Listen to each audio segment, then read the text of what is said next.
On continue notre longue et grande et magnifique série sur l'apprentissage des significations des kanji avec la méthode Remembering the Kanji de Monsieur Heissig. Voilà.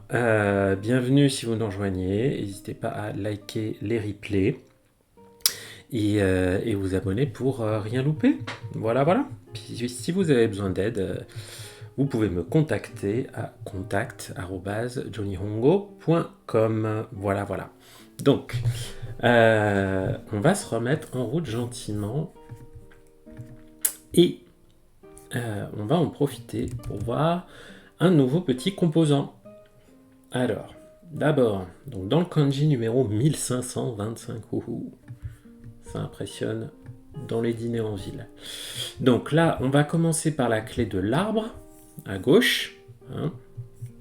C'est dans l'arbre quand il est à gauche. Sa petite jambe droite là, elle est plus courte. Et ensuite, on va avoir un nouvel élément, un nouveau composant, auquel on va donner le sens de un reçu, comme un ticket de caisse. Moi, dans ma tête, je pense à un ticket de caisse parce que c'est voilà un reçu, un ticket de caisse. Ok. Et c'est un peu le miroir du composant timbre ou tampon qu'on avait vu ces derniers temps. Donc on fait d'abord un petit trait comme ça, ensuite un deuxième trait qui rebique comme ça, et on termine par un petit trait. Ok, donc là il est un peu comprimé en largeur, parce que c'est dû au kanji dans lequel on l'utilise, mais vous verrez, parfois il peut s'épanouir un peu plus en largeur que ce que vous voyez là. Donc on a l'arbre, on a notre ticket de caisse, notre reçu, et à droite on va avoir notre timbre, notre tampon. Hop, voilà. Et là vous voyez, j'ai bien fait les traits puisqu'il me l'a parfaitement reconnu. Donc ce kanji c'est un type d'arbre. Ok. Clé de l'arbre, j'ai un type d'arbre et c'est un saule. Willow en anglais. Un saule. Comme un saule pleureur. Voilà. Ce qui est marrant aussi, c'est que toute cette partie droite là, donc avec le reçu suivi, enfin le ticket de caisse, le reçu suivi du timbre, du tampon, c'est que, tac tac tac, est-ce qu'on va le trouver? Voilà. Hein, je vous la mets en plus grand celle-là. Cette partie-là, là, c'est également un signe astrologique. C'est le signe du lapin ou du lièvre. J'avoue, je ne suis pas un expert de ça. Voilà, voilà. Le lapin, le lièvre. Donc on peut déjà apprendre cet élément-là, ce composant-là, le lapin, le lièvre. Il est peut-être pas référencé dans la méthode Heissig. Je vais regarder un petit peu. Bah, si, regardez, c'est le 2199. Vous voyez, l'avant-dernier de la méthode. Je sais pas pourquoi ils nous l'ont pas appris à ce moment-là. On va regarder un petit peu celui-là. Le numéro 2199. Puisque c'est le lapin, c'est le lièvre. Et pourquoi je vous en parle de ce lapin, de ce lièvre? Parce que c'est grâce à lui que moi je m'étais fait une petite histoire mnémotechnique. Eh coucou abeille Flandre, hisashiburi desu ne. Haro gozaimasu. Os. Genki desu ka?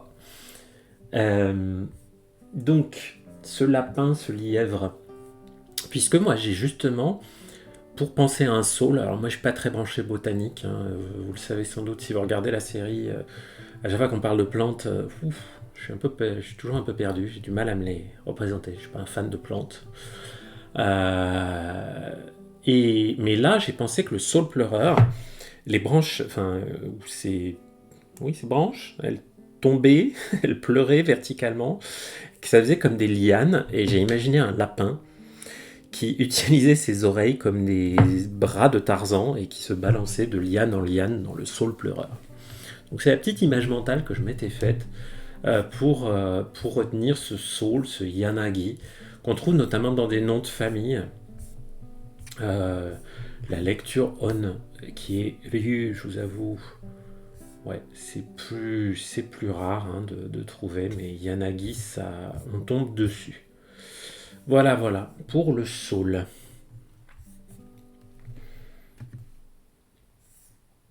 Ouais, c'est vraiment bizarre hein, que là, je pense que c'est un oubli de M. Heissig. Il est pas parfait non plus. Et je pense qu'il a simplement zappé à ce moment-là de son bouquin de dire ah mais tiens, j'aurais pu parler du lapin et il en a parlé qu'à la fin. C'est dommage. Donc moi je vous en ai parlé là. Et ce lapin, on va le retrouver là, avec notre ticket de caisse, notre reçu. Et cette fois-ci, notre reçu, il va avoir un petit trait en plus. Hop, au milieu, une petite goutte là. Et le trait qui vient fermer va être un peu plus grand, un peu plus vertical. Ok. Et à droite, je vais avoir mon timbre fiscal, mon tampon. Voilà. Et ça me fait un kanji que je trouve, moi, assez joli. Je trouve qu'il a une forme assez facile à reconnaître. C'est un peu un miroir, là, comme deux visages qui se tournent le dos, avec un œil, là, ou une oreille. Je l'aime bien, ce kanji. Et puis, j'aime encore plus sa signification. Vous voyez, c'est exactement le même que le lapin, mais avec des traits à l'intérieur en plus. Et ça, c'est un kanji utile, c'est l'œuf. Tamago. Tamago, comme le tamagoyaki, l'omelette japonaise. Le tama de Gudetama, si vous connaissez ce petit personnage d'œuf flemmard à moitié dépressif. Il est rigolo aussi. Donc tamago, tamago. En prononciation on, c'est ran. Et ce ran, on tombe pas mal dessus, comme par exemple pour dire un jaune d'œuf. C'est ran o, avec le jaune, le ki de kiroi, jaune, ran o. Tamago, tamago. Que vous dire des plus Ranshi, un ovule. Voilà. Donc, du coup, comme il est très... Merci, un chien, pour le follow. Merci beaucoup. Arigatou gozaimasu. Yokoso. Ce petit œuf là. Alors c'est pas un œuf de perroquet, mais c'est ça, c'est un perroquet. Non, j'ai du mal à voir. Non, c'est pas un perroquet, c'est un chien. Ouh là là, c'est compliqué là. Il va falloir que je me réveille un peu là. Il est 15h, il est 14h18, il faut se réveiller. Bref, il n'est pas 14h18 sans doute si vous êtes en replay, mais c'est pas grave. Donc celui-là, je le trouve très caractéristique, très spécifique. Et en fait, moi, quand je le vois, je me fais un peu plus un pictogramme. Je pense pas tellement aux composants pour une fois. Je vois deux plaques de tamagoyaki justement. 2 plaques de tamagoyaki. Vous savez, c'est des petites poêles carrées, enfin pas carrées, rectangulaires plutôt. Hein, et ben moi je vois les 2 petits rectangles de tamagoyaki avec chacun un petit œuf et je suis en train de les faire cuire en parallèle sur mes plaques chauffantes. C'est comme ça que je visualise mon petit œuf. Voilà. Le suivant. Alors, on a encore notre ticket de caisse qui va qui cette fois-ci, va pas être accompagné du timbre du tampon, mais va être accompagné du katana, de la lame de couteau. Le katana, qui est là. Et en dessous, je vais avoir une rizière.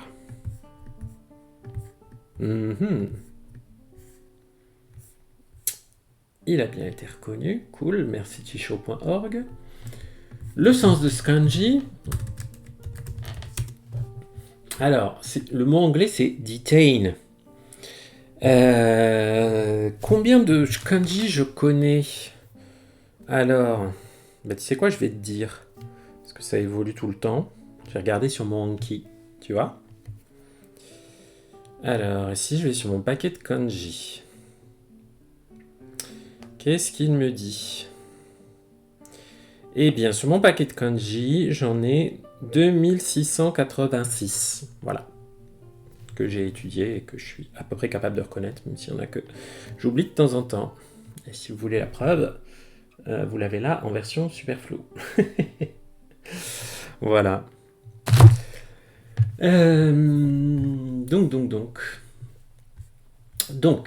Detain en anglais, ça veut dire retenir, empêcher de partir. Vous voyez, il y a l'idée d'attacher, de s'arrêter, de faire une halte. Voilà. Il y a tous ces sens-là avec ce kanji. Vous voyez qu'il peut se lire tomeru, tomaru, hein. On a plutôt d'autres kanji pour vouloir dire simplement s'arrêter, arrêter quelque chose, tomeru, tomaru. Mais ce sens est dans ce kanji un petit peu. On a aussi le verbe todomeru, todomaru, qui est un peu plus intéressant. Todomeru, c'est le fait de rester à un endroit, de s'attarder à un endroit, par exemple. Euh, En disant, bah, vous pourriez partir, mais peut-être que vous restez à un endroit. Et en lecture on a ryu ou lu, et notamment c'est le lu du mot le se que je vais vous montrer là, avec le kanji de mamoru, protéger. Le se, c'est l'absence, le fait de, mais pas dans le sens juste pas être là, c'est le fait de ne pas être à son domicile, d'accord? Et souvent quand on est en état rusu, comme c'est un mot assez ancien, c'est pas juste je suis pas chez moi, c'est que à l'époque, c'est féodal tout ça, c'est que je suis pas chez moi et il y a juste mes serviteurs qui s'occupent de la résidence. Donc il y a aussi cette idée de surveiller un endroit en l'absence du maître, en l'absence de la personne principale qui est censée être là. Et ce rusu, hein, on a aussi le mot irusu, j'adore irusu, ça veut dire faire semblant de ne pas être à la maison alors qu'on y est. Hein, avec le i du verbe iru, être à un endroit. Irusu. J'aime beaucoup ce mot. Et il y avait aussi Rusuban Denwa. Donc, Rusuban Denwa. Denwa, le téléphone. Donc, le téléphone dont c'est le tour de mener la garde au domicile en l'absence du maître. Qu'est-ce que ça veut dire ce truc? C'est un répondeur téléphonique, tout simplement. Voilà. Je pense que maintenant on dit plutôt voicemail ou quelque chose comme ça. Parce que le Suban Denois, ça fait vraiment la machine physique qui collectait les messages jadis avec des cassettes audio qui au bout d'un moment étaient pleines. Voilà, voilà. Alors, comment on va se garder l'idée d'être retenu à un endroit, hein, d'être retenu, de s'arrêter à un endroit. Moi, je m'étais fait une petite image où j'avais quelqu'un qui avait été kidnappé dans une rizière. Ok. Il y avait ces ravisseurs qui lui mettaient un couteau, une lame là comme ça sous la gorge là pour l'empêcher de partir, pour le retenir, hein, parce qu'il était détenu dans la rizière en échange d'une rançon. Et, euh, j'avais imaginé que les ravisseurs avaient juste écrit sur un petit ticket de caisse un message indiquant leurs exigences pour relâcher leur otage. Donc c'était la petite histoire un peu criminelle que je m'étais faite pour retenir celui-là. Le kanji suivant. Ouf, ça c'est un kanji dont j'oublie tout le temps le sens. On ne le voit pas dans énormément de mots. Alors, il va commencer par le roi. Hein, le roi qui est mis tout à gauche. Osama. Hein, ou Oji, le prince. Et comme il est mis tout à gauche, le trait d'en bas est un peu biaisé, un peu en coin, ici. Ensuite, je vais avoir exactement le kanji que on vient de voir, c'est-à-dire détenu, retenu. Hop.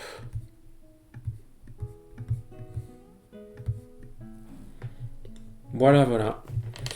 Un joli kanji qui a été bien reconnu, Chisho m'aime bien aujourd'hui. Merci beaucoup.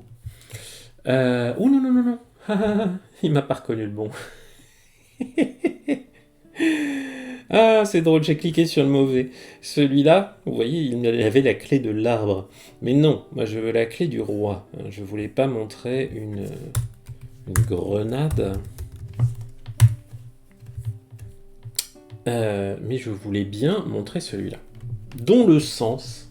Alors, dans High Sig, le sens qui est mis, c'est bleu marine. Bon, j'aime pas ce sens parce que c'est pas le vrai sens. Le vrai sens, c'est le lapis lazuli. Vous voyez, c'est une pierre précieuse, ou peut-être semi-précieuse, je ne sais jamais la différence, de couleur bleue. Ok, hein. Donc, le bleu, le lapis lazuli, ok, qui se prononce le ou lieu, comme celui qu'on vient de voir, hein, celui qui a la même partie droite. Moi, le seul mot dans lequel je le connais, c'est un mot de théâtre. C'est le joruri. Hein, donc vous avez le lit qui veut dire le lapis lazuli, hein, donc ce bleu intense là. Azur. Et le joruri, bah, ah pardon, c'est peut-être Jo. Oui. Joruri, hein, c'est un type de comment dire, un type de chant ou de récitation théâtrale, c'est entre les deux. C'est quand on chante accompagné d'un shamisen et qu'on raconte généralement une histoire. Et c'est notamment le style de chant qu'on a dans le théâtre Bunraku, vous savez, le théâtre de marionnettes traditionnel japonais, avec ces grandes marionnettes qui nécessitent deux manipulateurs, si je ne dis pas de bêtises. Donc, pas facile. Moi, en fait, pour essayer de vaguement le retenir, celui-là, même si je vous avoue, je l'oublie régulièrement, parce que je le vois pas si souvent.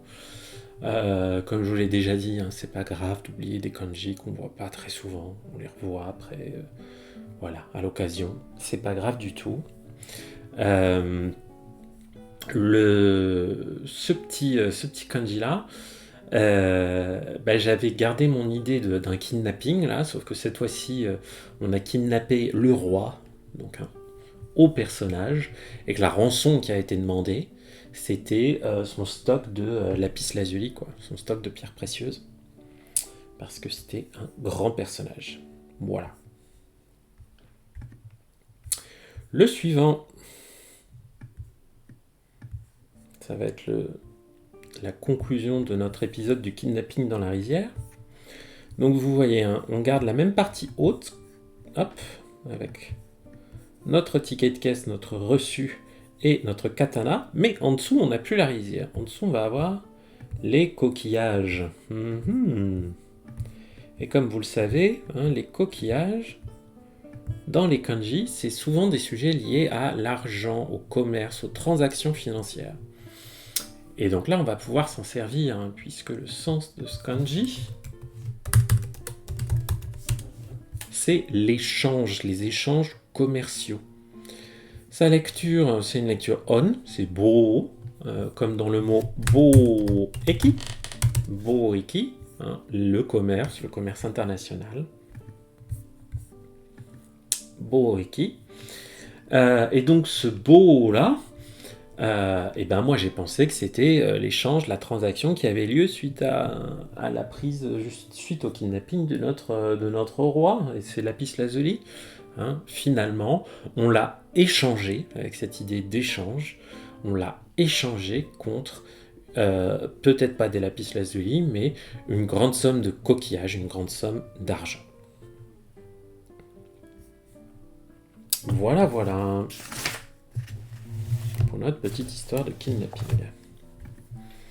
Maintenant, ah oui, on va avoir un nouveau composant que j'aime bien aussi, qui est les agrafes. Et celui-là, je trouve qu'il ressemble à des agrafes. Voilà comment on le trace. Donc vous voyez, il ressemble un petit peu au dernier composant qu'on a vu. Mais avec des traits comme ça. Vous voyez cette forme-là, moi ça me fait penser à une agrafe quand on l'enlève, qu'on la met dans du papier. Donc là, j'ai deux agrafes, l'une au-dessus de l'autre, qui me servent à accrocher des choses. Ok ? Le premier kanji que je vais voir avec ces agrafes, eh bien, à gauche, j'ai l'agrafe, et à droite, j'ai mon tampon, ou mon timbre. Hop. Et le sens de ce kanji, c'est justement un tampon, un seau. Hein, vous avez mis un tampon, il y a un signe qui apparaît qui vous laisse passer, voilà. Hein, ce shirushi, c'est un symbole, un signe distinctif, donc qui peut être appliqué par un seau, par un tampon. Par exemple, vous voyez, ça peut être en suffixe, jirushi, comme dans le mot yajirushi. Yajirushi, c'est une flèche, mais dans le sens, un signe de flèche, hein, avec ya qui est la flèche. Yajirushi. On a aussi le verbe shirusu qui veut dire comment dire, laisser une marque, imprimée. Et avec in, on trouve dans, on peut l'utiliser tout seul pour indiquer pour indiquer le fait que c'est un seau, un tampon. On a aussi inno, qui sont des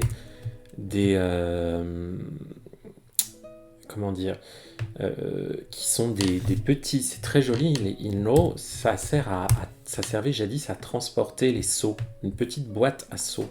Regardez comme c'est beau ça. C'est magnifique. Hein. Je connaissais pas ce mot du tout, inno, et c'est une non-japonisante que j'avais rencontrée dans le travail. Coucou Magali, si jamais tu tombes sur cette vidéo, qui m'avait appris l'existence des inno, et je connaissais pas, c'est vachement beau. Donc voilà, ça c'est un mot important. Hein. Ça c'est un mot important. Hein. Et donc, une fois que j'ai mis mon seau, que j'ai tamponné, pour laisser mon seau, j'agrafe les feuilles du formulaire et je les range. Je me suis fait un peu une image mentale, bureaucratique, administrative, avec ce petit kanji. Le suivant utilise encore nos agrafes. Et à la droite des agrafes, je vais avoir des agrafes à l'envers. Je vais avoir un tracé qui ressemble beaucoup au katakana yo. D'ailleurs, je ne l'ai pas bien fait, parce que ça, c'est un seul trait. Hop, vous voyez comme un E en miroir. Hein. Le trait du haut n'est pas incliné comme là, mais voilà. Alors, tchouk.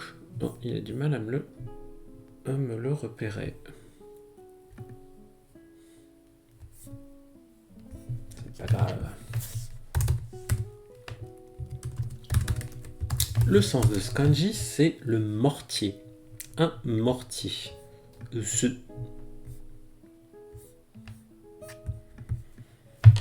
ressemble à quoi d'ailleurs les mortiers japonais? Ah si, vous avez peut-être déjà vu là ces tours de force là, de ceux qui préparent des pâtes, notamment des pâtes à mochi là, et qui font ça en alternance là. Regardez-moi ça. Vous voyez, il y en a un qui tourne la pâte et l'autre qui tape, hein, et jamais il tape sur son copain là, parce qu'ils ont le rythme dans la peau. C'est impressionnant ça. Donc, notre petit mortier dans lequel on va préparer toutes sortes de bonnes choses. Donc on a deux agrafes l'une après l'autre.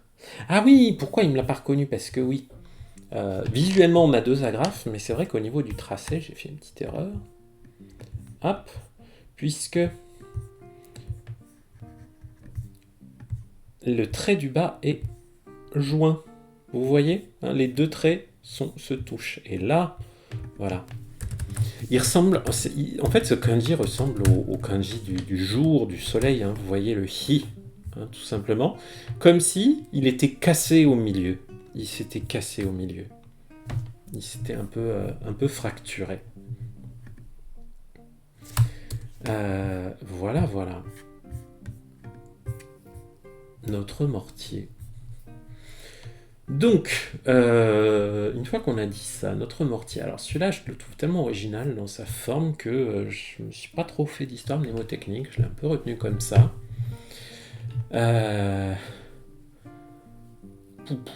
Qu'est-ce qu'on pourrait avoir comme histoire avec celui-là, avec notre mortier? Si on repense au jour, là, avec la journée, hein, parce que quand même, il y ressemble beaucoup. On peut s'imaginer qu'une journée que passer une journée à taper sur le mortier, là, comme les gars qu'on vient de voir, à la fin, vous êtes complètement cassé, quoi. Vous avez Voilà. Vous vous fracturez comme le kanji, quoi. C'est un petit peu tiré par les cheveux. Ou alors on peut penser qu'à gauche et à droite, c'est nos deux personnages qui sont autour du mortier en train de préparer leur pâte à mochi. Ouais, j'ai un peu plus de mal.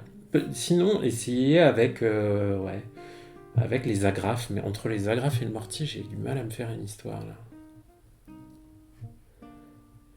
Parce que à quoi ça peut bien servir de piler des agrafes dans un mortier? Je ne sais pas. Faire de la limaille de fer? Ouais. Peut-être qu'on peut imaginer que une situation désespérée vers la fin de la Seconde Guerre mondiale où les Japonais en étaient réduits à broyer des agrafes dans un mortier pour essayer de fondre du métal pour faire des munitions, j'en sais rien. À méditer tout ça. Notre mortier, on va le trouver dans le suivant.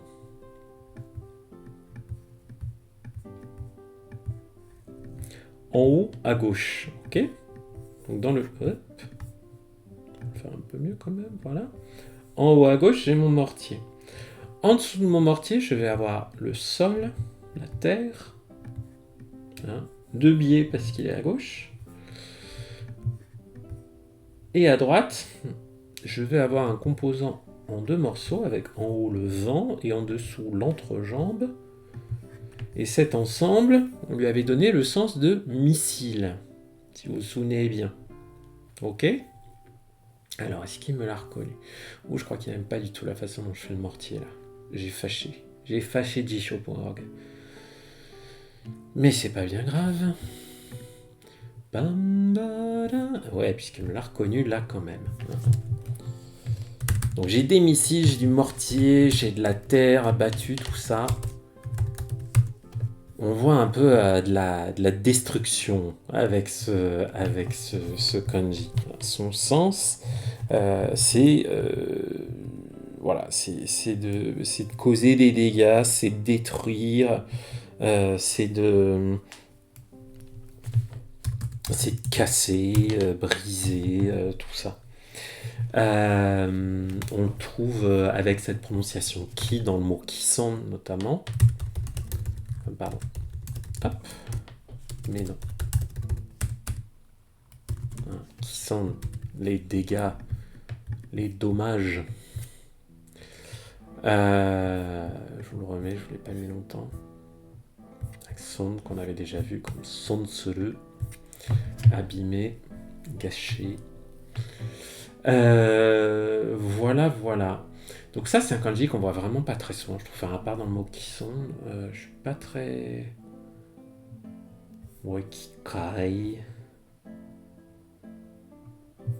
Kobotsu, c'est pas un verbe avec lequel je suis très familier. Et vous voyez, pour kawasu, kawareru, on a un autre kanji. Hein.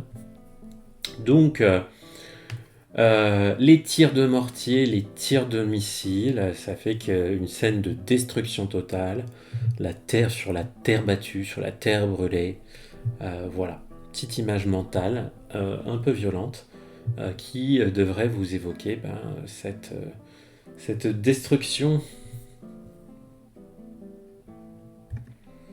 Le suivant, alors il est visuellement assez compliqué, mais assez joli. Donc, on va avoir nos agrafes qui dépassent un petit peu, vous voyez en dessous. Ensuite, on va avoir le kanji de onaji, identique, avec un trait là, un petit carré en dessous. Hop. Et à droite, on va avoir une autre agrafe. D'accord? Ou alors, vous pouvez imaginer que c'est le mortier et qu'à l'intérieur du mortier, il y a identique. Oups.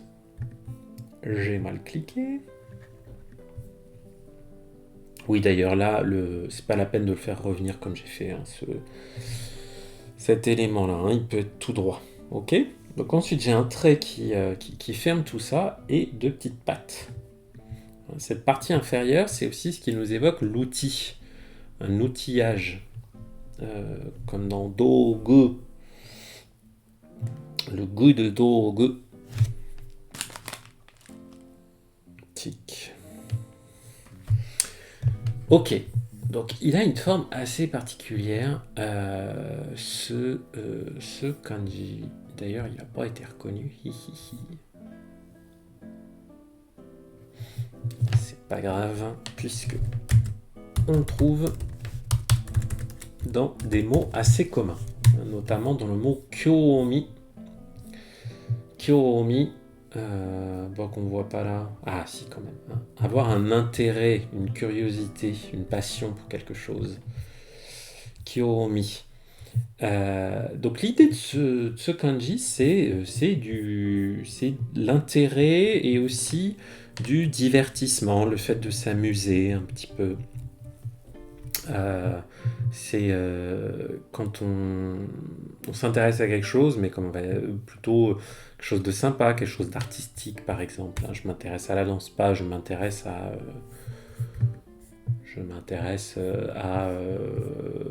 l'épidémiologie, quoi. Donc, Kokyo, avec Okosu, ouais, c'est un petit peu moins courant quand même. Mais il y a l'idée d'apporter de la vitalité à quelque chose, hein, revigorer, énergiser, raviver. Okosu, avec ce kanji. Donc, quelle histoire on va se faire avec ça?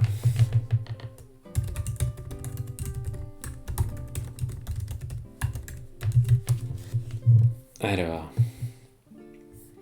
donc j'ai le mortier, j'ai un truc identique et j'ai des outils.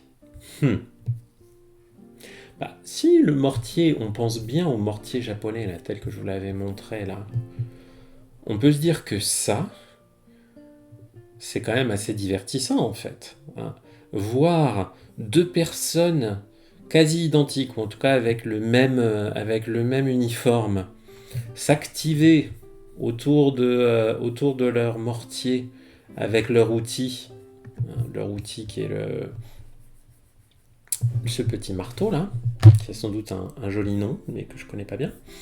Ce petit maillet plutôt. On peut se dire que c'est divertissant, non? Donc on peut imaginer peut-être des touristes attroupés autour de ce mortier sur lequel s'affairent nos deux bons hommes. Voilà. Ok. Maintenant, on va avoir un composant fantastique. Alors, tout seul, c'est encore du zodiaque. Hein. Tout à l'heure, on avait vu du zodiaque chinois. Quand je dis zodiaque, c'est zodiaque chinois. Tout à l'heure, on avait vu le signe du lapin ou du lièvre. Je ne sais jamais exactement lequel des deux c'est. Là, on va voir le signe de l'oiseau. Ok ? Pour le faire, il ressemble beaucoup au kanji de l'Ouest. On va faire, après les formes que je viens de dessiner, deux petites pattes et puis deux traits. Voilà. Je l'avais pas très bien fait là.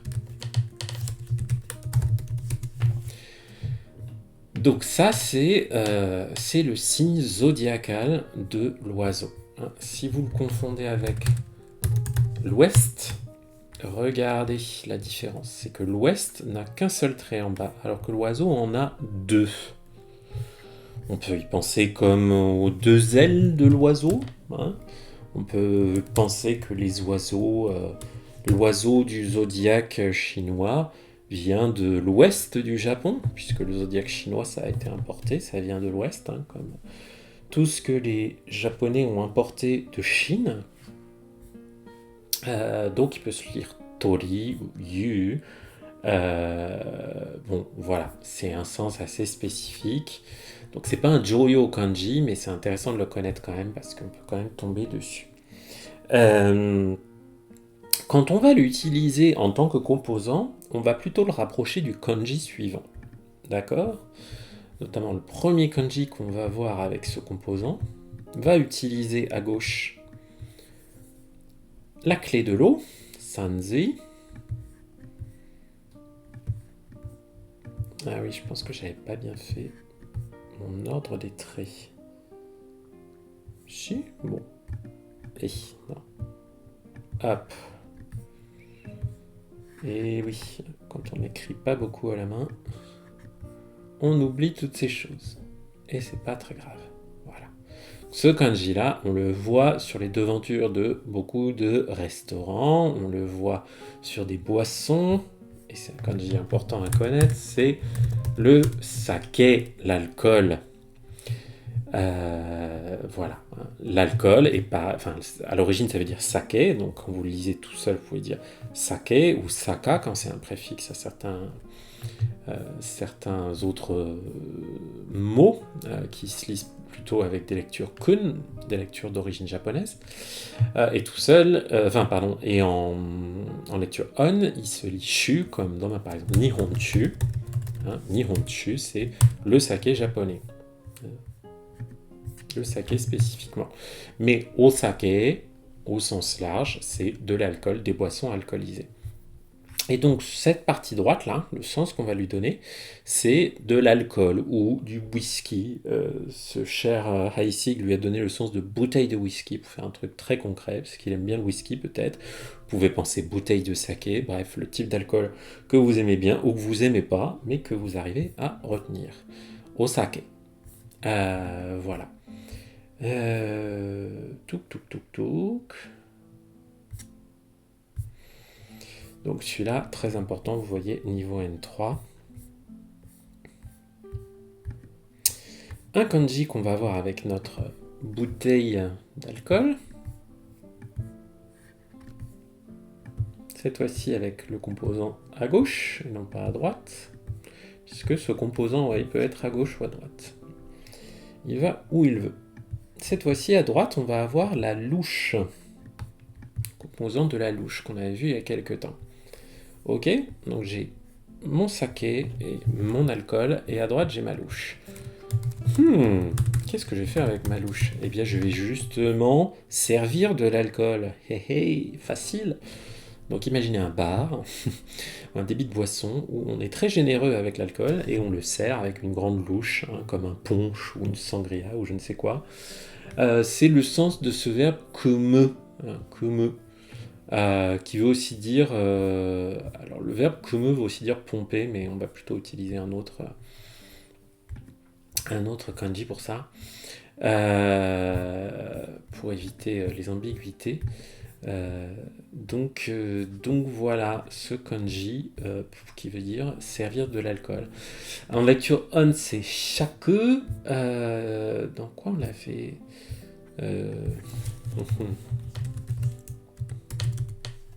un tejaku, avec la main, ça veut dire se servir soi-même de l'alcool.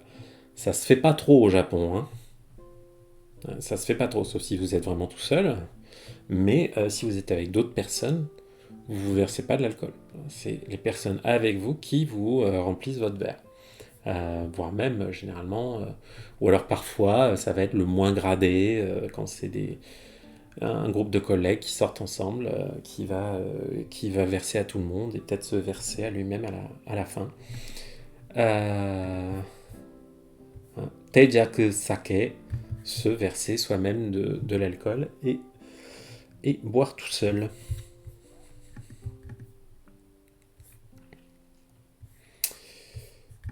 Ensuite, on va continuer avec notre whisky, notre bouteille d'alcool.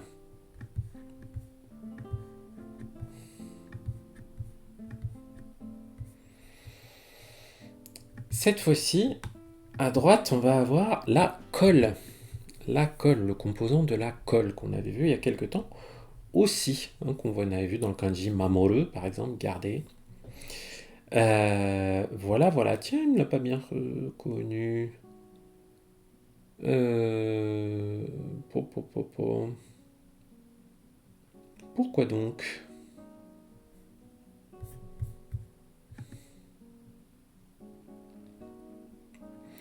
Ouais, ça m'embête parce que j'ai du mal là à me souvenir de vocabulaire avec ça dedans.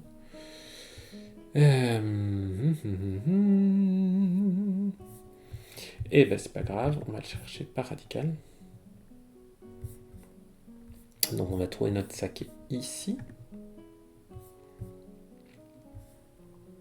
Et combien il a de traits? 1, 2, 3 en plus. Donc là, on en a mis 7. Donc il en a 10, donc il est là. Voilà.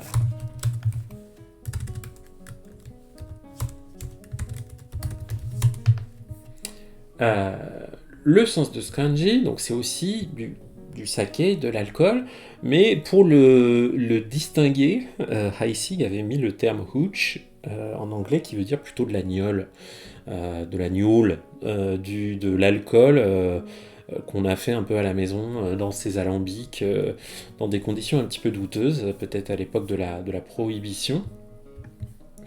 Et donc sa prononciation, ça va être plutôt tu ou tu, comme dans shochu, voilà.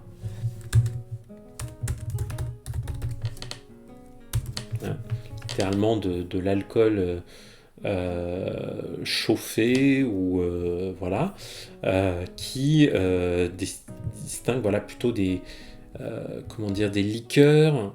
Faut vraiment penser que c'est un alcool fort, quoi. Quelque chose distillé, vous voyez, qui a été distillé, qui a été chauffé, hein. C'est pour ça qu'on a avant le kanji du verbe yaku qui veut dire griller, faire chauffer quelque chose. Voilà. Ben moi j'ai pensé, comme on a la colle, qu'on pouvait réaliser une gnôle assez puissante, assez carabinée, une grosse liqueur qui te torche bien très vite avec de la colle. Voilà, en faisant fermenter de l'alcool et en mettant ça dans des bouteilles de whisky, on pouvait fabriquer une gnôle assez efficace. Ici, tout ce qu'on recherche, c'est l'ivresse et pas le goût.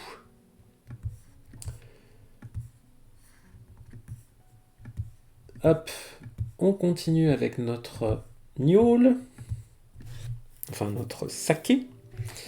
Et cette fois-ci, à droite du saké, on va avoir un kanji qu'on a vu il n'y a pas si longtemps que ça, qui a un sens très ancré dans les cultures asiatiques et notamment japonaises, qui est la piété filiale.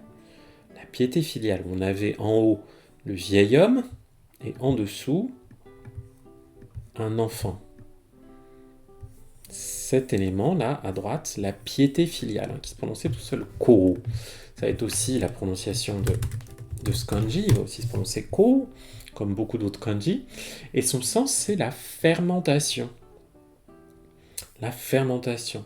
Donc pour le retenir, bah moi j'ai imaginé une vieille maison où on fait du whisky ou du saké ou du vin, comme vous voulez, et que grâce à la piété filiale, de père en fils ou de mère en fille, bref, dans la famille, on se transmet le secret de la fabrication, de la fermentation de l'alcool qu'on fait dans dans cette famille, dans ces caves, dans ce domaine. Notamment, vous avez le mot kobo qui veut dire de la levure. Vous voyez, avec le beau de haha, la maman. La maman de la fermentation, la maman qui fermente, la maman fermentée. C'est-à-dire, ce qui va générer la fermentation, c'est des levures. Parfois, c'est logique tout ça. Ok, ok. Ah, le suivant. On va aussi l'expliquer. Ouais. Bizarrement, les histoires avec l'alcool, je les ai bien retenues. Elles sont super concrètes pour moi, comme si je les avais apprises hier. Donc, Mon petite bouteille d'alcool. Et à droite de ma bouteille d'alcool, je vais avoir quoi? Alors, je vais avoir un kanji qu'on avait vu il y a quelque temps avec une version de la vache en haut et en dessous la bouche. Et tout ça, ça voulait dire la révélation. Le fait de révéler quelque chose, de dire quelque chose, transmettre. C'était le verbe tsugeru. Donc, on dit des choses sous l'effet de l'alcool. On révèle des choses sous l'effet de l'alcool. Est-ce que ça va être des choses sympas qu'on va dire sous l'effet de l'alcool, ou est-ce que ça va être plutôt des choses cruelles, des méchancetés, des choses atroces et injustes? C'est le sens de ce kanji, de ce mot, hein, hidoi. Hidoi, c'est d'une cruauté, c'est méchant, c'est pas gentil. Donc voilà, pour le mémoriser, moi j'ai imaginé une personne complètement ivre, sous l'effet de l'alcool, avec qui dit des choses, qui révèle des choses très très méchantes. La prononciation on, c'est koku, comme dans l'adjectif zankoku, qui veut aussi dire cruel. Pour les fans d'Evangelion, c'est Zankoku na Tenshi no Te, c'est le nom de la chanson d'ouverture. Et voilà. Ensuite, alors, le suivant. On a encore notre whisky, hein, on l'a pas mal de fois notre whisky. Hein. Il nous sert bien. Notre bouteille de saké, bref, notre alcool fort. Hop. Et cette fois-ci, à droite, je vais avoir un kanji qu'on avait vu il y a quelque temps qui voulait dire un état. Pas un état dans le fait de se trouver dans un statut particulier, mais un état dans le sens un pays, quoi, si vous voulez. Ou un état des États-Unis, si vous voulez. Qui ressemblait beaucoup à la rivière Kawa, mais avec quelques petits traits mis au milieu. Vous voyez, il est assez particulier, hein, ce kanji.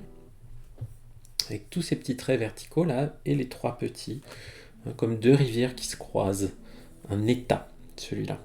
Je ne sais plus quel numéro c'est, mais vous, si vous avez besoin de le retrouver, vous me demandez.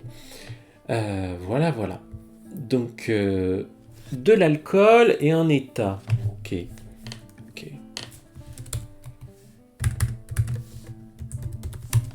Le sens de ce kanji, c'est le fait de rembourser.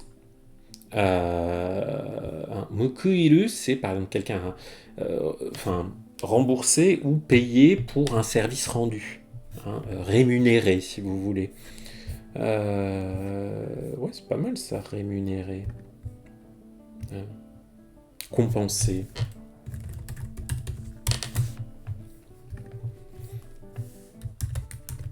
On va se mettre ça.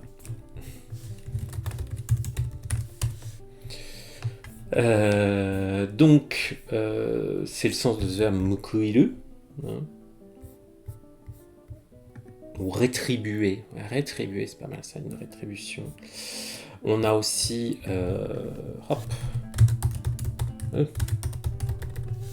hōshu, la rétribution, la rémunération, la récompense, dans lequel on trouve ce kanji. Donc c'est un niveau assez avancé, c'est du N1. Qu'est-ce que je peux vous dire de plus? Moi j'ai pensé à l'achat de la Louisiane. Alors, si vous revoyez l'histoire, vous vous souvenez que la Louisiane française, hein, les terres françaises qui constituaient à l'époque une énorme partie du territoire américain, ont été vendues, hein, par les Français. Il n'y a pas eu de guerre, mais ça a été vendu. Et j'ai imaginé qu'ils avaient été rétribués, comme c'est les Français qui l'avaient, quand ils ont vendu l'État de Louisiane. J'ai imaginé l'État de Louisiane, ou les États qu'ils avaient aux États-Unis. Comme en bon français, on a été remboursé, on a été rémunéré en bouteilles d'alcool. Voilà, parce que on n'avait rien d'autre à faire à l'époque. Bref. Ça étant, les choses auraient pu être très différentes, effectivement, si la France avait gardé une présence plus importante aux États-Unis. Mais bon, valait sans doute mieux ça qu'un conflit armé. Voilà, voilà. Ah, le suivant, c'est un kanji que j'oublie souvent. On a encore notre bouteille d'alcool. Et à droite, on a le kanji qui veut dire chaque. Qui tout seul se prononce kaku. Chaque, ceci, cela. C'est aussi un élément, un composant qu'on trouve dans le kanji de okyaku-sama, kyaku, le client, l'invité. Tac, tac, tac. Alors, il me l'a pas reconnu. Pourquoi Bon, c'est pas grave. Toc. Le sens de ce kanji, c'est les produits laitiers. C'est le fait de produire des choses à partir du lait. Le mot que j'avais tapé là, c'était rakuno, qui veut dire l'agriculture laitière. Je sais pas si on dit ça comme ça, j'espère. Voilà. Pourquoi ce kanji veut dire l'agriculture laitière, les produits laitiers? Pas facile à trouver. Moi, j'avais pensé à un combini, et j'ai pensé que dans chaque combini, que les produits laitiers étaient toujours à côté des bouteilles d'alcool. Voilà. Bonjour, Kevlarcade. Yokoso. Donc voilà, j'ai pensé que dans chaque combini, on avait systématiquement les produits laitiers qui étaient à côté des bouteilles d'alcool. Mais elle n'est pas terrible, mon histoire, donc régulièrement je l'oublie celui-là. Donc je m'appuie pas mal sur le contexte pour m'en souvenir un petit peu. Le suivant, spoiler, on continue sur notre bouteille d'alcool. Et à droite de notre bouteille d'alcool, cette fois-ci, on va avoir une scie.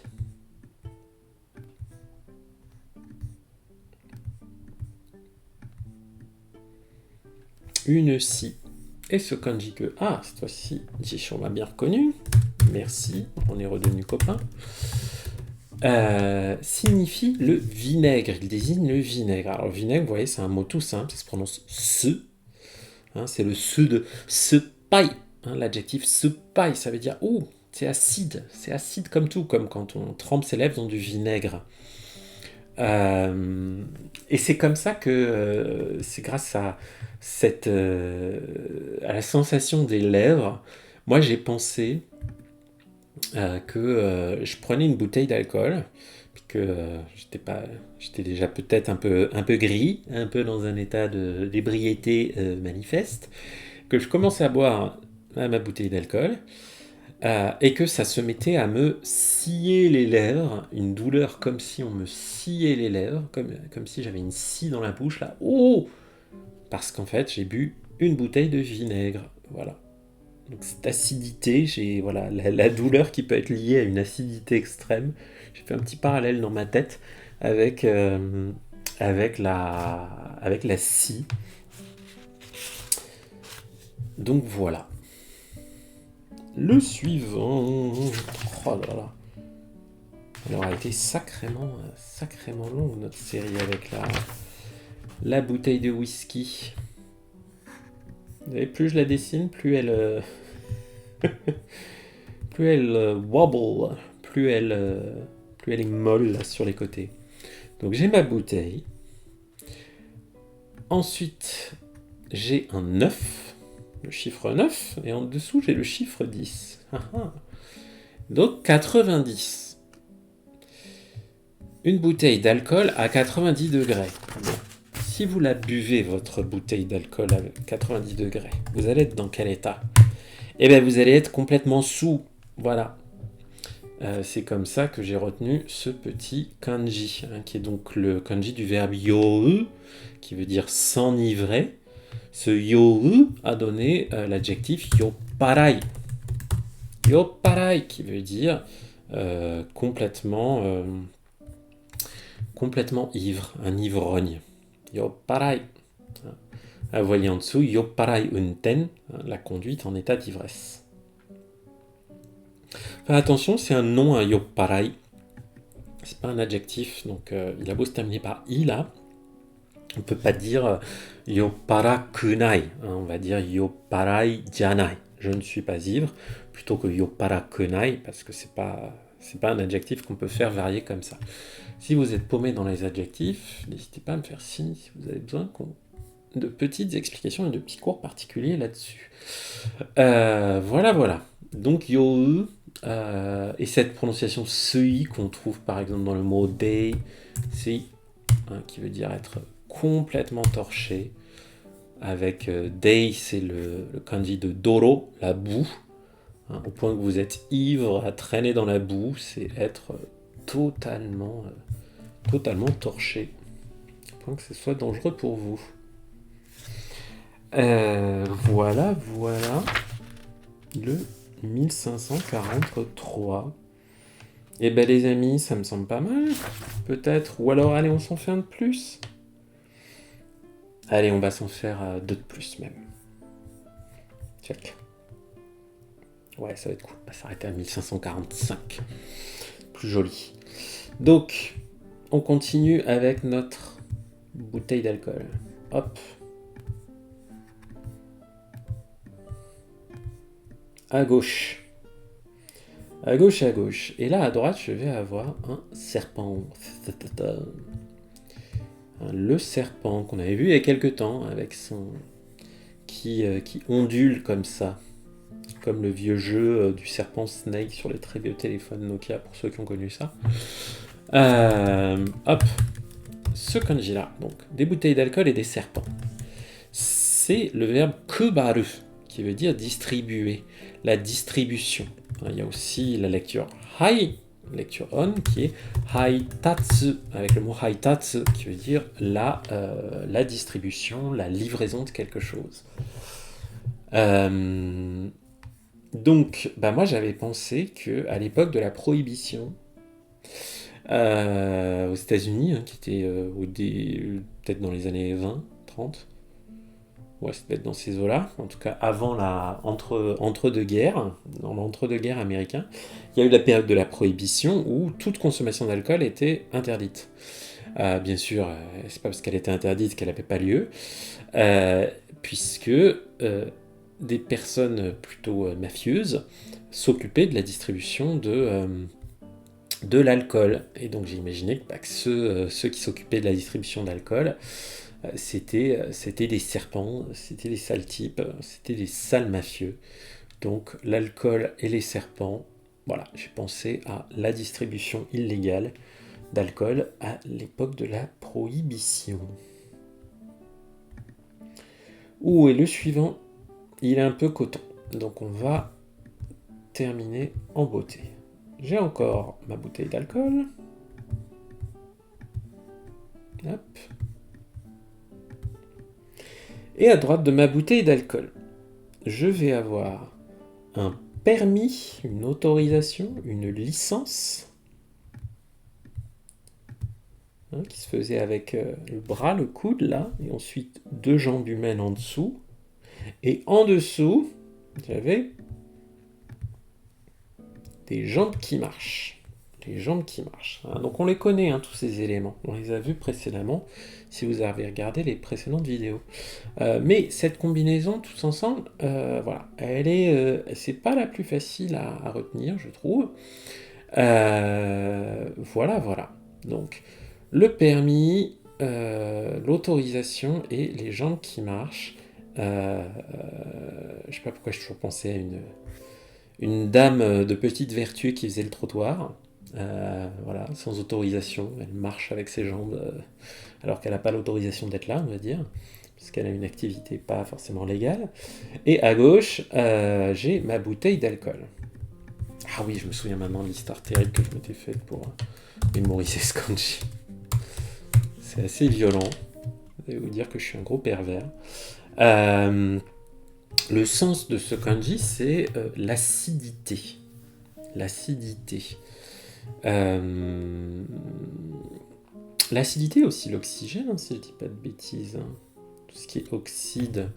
Par exemple, hop, sanso. Sanso, c'est de l'oxygène. L'élément de l'acidité, c'est l'oxygène. Les chimistes y retrouveront sans doute leur compte. Voilà. Ce i, ça je connais pas trop. Ouais, plus assez rare comme mot, comme adjectif. Donc surtout cette lecture san. On trouve ça aussi dans tansansui. Tansansui, ça veut dire de l'eau pétillante. Hein. Tansan no mimono, on peut dire ça. Ou tansan iryo. Hein, c'est les boissons gazeuses. Tansan, c'est le gaz carbonique. Hein, donc on a mis tan, c'est le carbone, et ça c'est l'acidité. Donc on le retrouve dans Tansan Inyo ou Tansan Sei pour l'eau pétillante, hein, l'eau avec du gaz carbonique dedans. Donc pour en revenir à notre acide là, ce san, moi j'avais pensé une scène horrible où une prostituée faisait le trottoir et que une bande rivale ou un proxénète qui a pas envie qu'elle soit là, lui balançait à la gueule, hein, pour la faire dégager une bouteille d'alcool remplie d'acide, quoi. Ça, il y a parfois ces histoires horribles dans certains pays où il y a des personnes, souvent des femmes, qui se retrouvent défigurées parce qu'on leur a balancé dessus une bouteille d'acide. C'est ce genre de fait divers absolument abominable qui m'a fait penser à ça pour essayer de mémoriser ce kanji avec voilà, une péripapéticienne qui se prenait une bouteille d'acide dans une bouteille de whisky. Voilà. Donc c'est assez glauque. Désolé pour cette histoire, mais bon, je l'ai à peu près retenu. Donc, si ça marche pour moi, peut-être que vous pouvez vous en servir. Sinon, bien sûr, n'oubliez pas, vous faites des histoires qui vous ressemblent à vous. Hein, c'est comme ça que ça marche.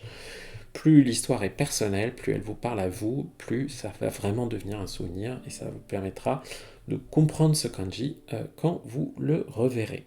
Voilà, on va s'arrêter là pour cette session.